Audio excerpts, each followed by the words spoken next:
there was this like weight on my mind, like I'm just weary. I'm weary of the landscape of humanity.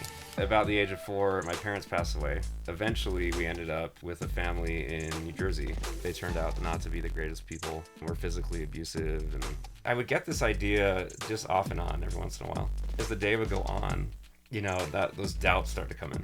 He was in tears, and he said, like, brother, I was out driving around, and I was gonna end my life.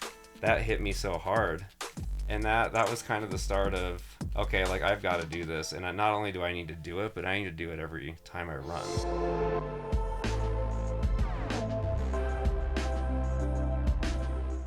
You're the guy who runs around holding your arms up, and you hold a sign that says, I believe in you. I do. And you've made local news. I don't know how far it's reached, but I've known about you well before we connected to schedule this podcast. You saw me once, didn't you? Yeah. You or someone like you. So that what you told me. Yeah, okay. yeah. I mean, I've seen a man that looks like you holding the sign.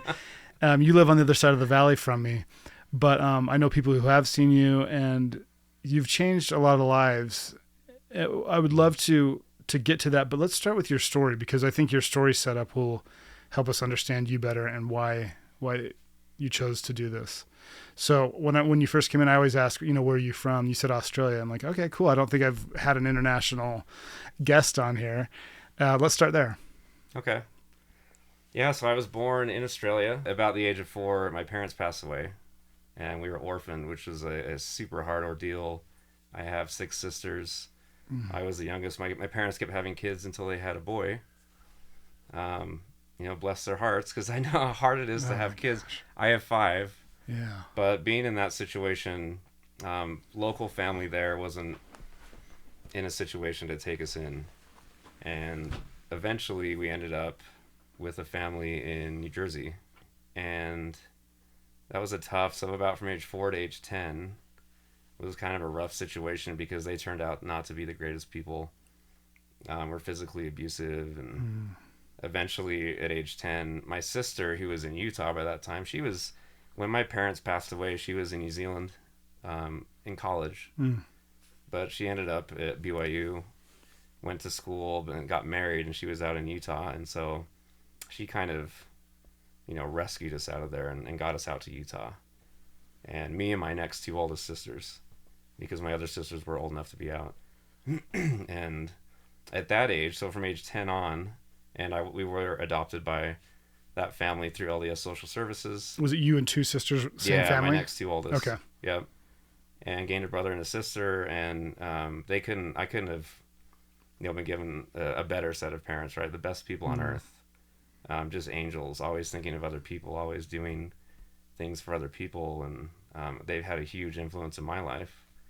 And I really appreciated being in that situation, because growing up without things and being treated terribly, and then given the contrast of that against them, I think gave me a good point of view and a good, place to come from as far as really appreciating those things and those people, and being able to have those blessings, because I knew the difference. I know there's a lot more to you, but I want to know the story and the events that led up to you feeling like you should carry this sign. And do you believe in people? Yeah, and I think that's important. As I've gone about doing all of this, and I've done other interviews and things like that, yeah, I've thought about it more and more and more. Good. And realizing how much all of those things affected me and put me in a position to be in the position to get into the next position, and the next position to where now I have the opportunity to do some pretty amazing, life-changing things. And they all built on each other. So I ran races for a while, and after a while I got kind of tired of, okay, I've got to run 5 miles today, and it's got to be this fast. And then Wednesday, I've got to run 7 miles, right? And then Saturday, I have to run 20 miles or whatever it is. I got tired of the structure of I have to do it, because I just love to do it. And so I just ran for fun for a number of years, and, just usually a few times a week. And eventually I was out. I don't remember exactly when, but I got an idea, because I would pass people all the time. But I remember when I used to drive to work, because I don't drive to work anymore, I work at home, but you see things on people's faces as you drive by or run by. And I see a lot of people, right? And you just see kind of the long face. And I remember, okay, I'm getting in the car to go to work. The first thing I'm thinking is not, I'm so excited to go to work.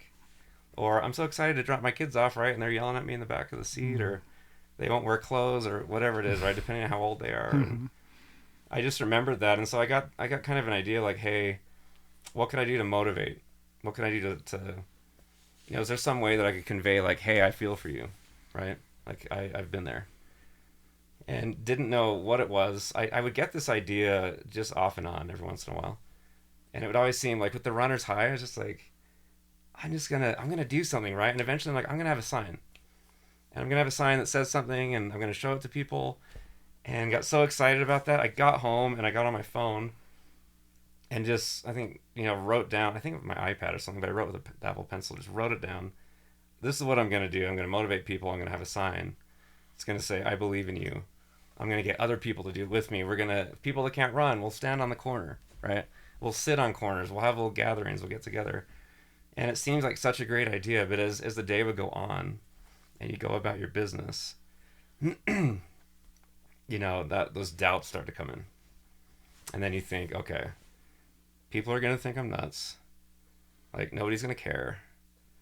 Or, hey, my kids are going to go to school and people are going to be like, hey, I saw your crazy old dad, like, running around with a sign with a freaking weirdo, right? Like, those kinds of doubts crept in.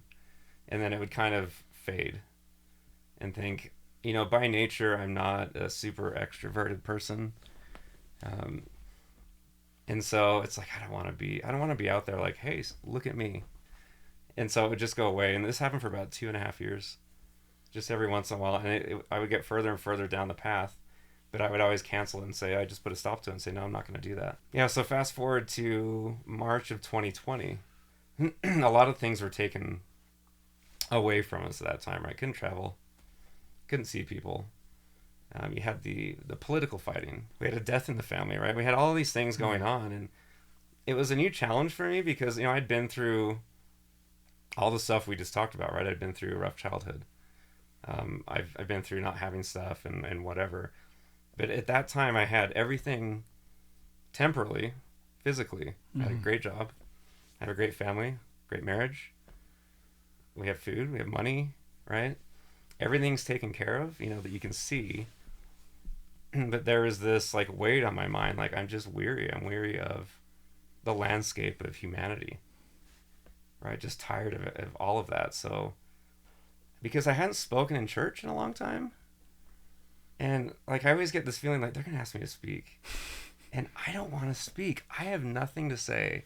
I am not inspired. I do not feel inspired. I don't feel good about people in general, right? Like, I hope they don't ask me to speak at church. And what happens? A week later? Of course. Every time. I get a call. All right. Hey, can you speak in church? And it's like, yes. I got 2 weeks to prepare, which I've never gotten before. And I also never really put in a full effort of like preparation, right? And so one day I just said a prayer. I'm like, I don't want to feel like this anymore. Like, I need some help here. Like, I just need help. So I'm out running, and I get about a mile into it. And all of a sudden, that idea that I've been getting, right, that I've gone through that whole process, I get it again, but it's like forceful, and it goes straight here, right? And just like almost jolts me, right? Like, you need to do that idea that you've been sitting on for 2.5 years. And not only is it going to be great, but you'll have something to talk about, right? Like that's what I felt. And I just thought it was so overwhelming. It was more than that. It was such an overwhelming feeling. It was like direct inspiration, right? Revelation.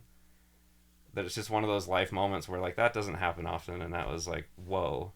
Then I got really excited. Like, yeah, that makes total sense. I'll do that. So I got home, started planning it out, and then the doubts crept in again. They're always there, right? If you let them in, they'll come in. And I said, no, I've agreed to it. I'm going to do it. And so I planned it out. And the next time I run, which was like a Tuesday morning, it was a few days later, I'm going to make a sign. I'm going to get out and do it. And then it was like Monday night, I'm sitting there not wanting to do it, right? I'm back in that mode of like, no, I don't want to do it. And I'm sitting there and I thought, okay, my wife has poster boards. She has a craft room upstairs. Let me go ask her for some. Took it down to my office. Started writing on it. I can't space the letters. I messed it up. I went and grabbed another one, printed out I got a Google Doc and put the letters a certain size, printed them out on paper, cut the paper, and taped it on. How did you get the message though? I believe in you.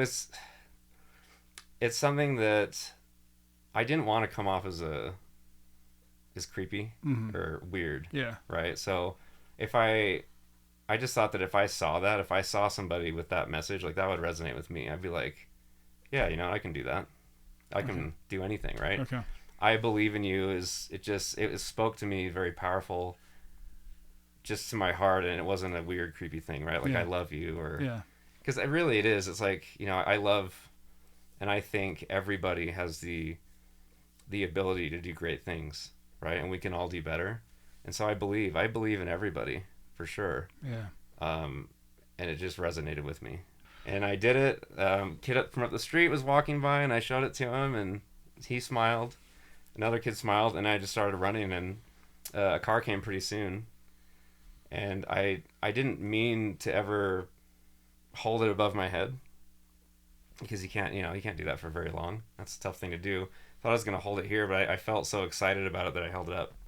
And then every car after that I saw, I held it up again and held it up again. You get smiles, people honking, and it was an amazing thing. I got so excited that I got out like 2.5 miles and didn't realize like the extra physical strain that it was going to have on my body, and thought, oh no, I have to go all the way back, and I feel like I'm going to die. Like I look at my heart rate and it's about 20 beats higher than it usually is.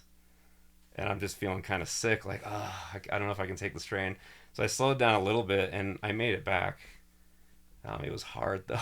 It was hard on my body. Yeah. But it was a success. It was, I must have seen, on a 5-mile run, I probably see hundreds of people. Yeah, for sure. And, like, it was life-changing. It was just like, wow, I can't believe I waited so long. It was 2.5 years. Just think if I had started 2.5 years ago, the amazing experiences I could have had, right? But I needed to be prepared. Yeah. And I needed to have that experience and go through it to have it mean what it does. So it was just an amazing thing. I mean, it is an amazing thing. I'm still doing it. Well, I'm always impressed, like you're holding something, so your arms are like to your side. That seems really difficult. You get home, and then is this something where you're like, okay, this is my thing, or like, thanks, that was it, or like, what did you think of that? No, and that's actually a good question. So I did it for a couple weeks, and gave my talk. Yeah. On it, right? And that was a cool experience in and of itself, because I gave the talk, and then I had 20 people throughout the day like come to me personally, not just like necessarily even just a text. I did get texts, but people come up to me like, that was the best talk I've ever heard here, right? Like that was inspired, right? And it's like, it's amazing what can happen when you actually put the effort in and ask for the help. It's way better than what you'd come up with on your own. So that was really fun, and to talk to people and hear them say that, and the reactions while I'm out running, right, are always good. But after that 2 weeks, I thought, how often do I do this, right? Because my shoulders are sore, and I've been holding it up. When there's cars, it's up. Yeah. So if there's a string of 5 minutes of cars, sometimes my arms are up for 5 minutes, and then when they drive by and there's no one around, I just will bring it back down. But I have sore shoulders. My hip is starting to be sore, right? Like, how long can I hold? Should I just do it like once a week?